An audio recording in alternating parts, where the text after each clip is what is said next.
அவர் அந்த வேட்டியை வரைஞ்சு கட்டின்னு இழுத்து எரிஞ்சான். சரையூ நதி கிட்ட போய் விழுந்துதான் அந்த தண்டம். அப்ப எவ்வளவு பலம் எங்க இருந்து வந்தது அப்படின்னா, அந்த சன்மானம் வாங்க போறாருங்கிற எண்ணமா இல்ல என்ன தெரியல, அந்த தண்டத்தை அப்படி விட்டு எடுத்து சரையூ நதி கிட்ட போயிட்டான். அது வரைக்கும் பசுக்களை தானம் பண்றான்.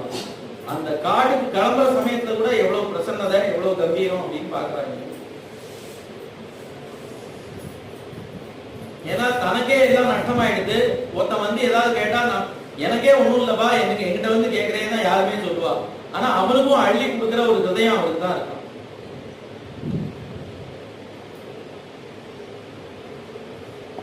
அங்க அம்மாட்ட சொல்லும் போதே நான் விடையும் கொண்டேன்னு சொல்லிடுறாரு. ஏற்கனவே அம்மாட்ட இருந்து போகும்போதே நான் காட்டுக்கு போயாச்சுன்னே நீ தீர்மானிச்சுக்கோ அப்படின்னே சொல்லிடுறாரு. இப்ப தசரதரை பார்க்க திரும்பவும் வரார். ஏன் வராரு அப்படின்னா, தான் மட்டும் கிளம்பல, சீதையும் கூட கிளம்புறா, லட்சுமணனும் என்னோட வரார் அப்படின்னு சொல்றதுக்காக இங்க வரலாம். ஆனா உள்ள வர சங்கோச்சமா இருக்கு. ஏன்னா விடையும் கொண்டேன்னு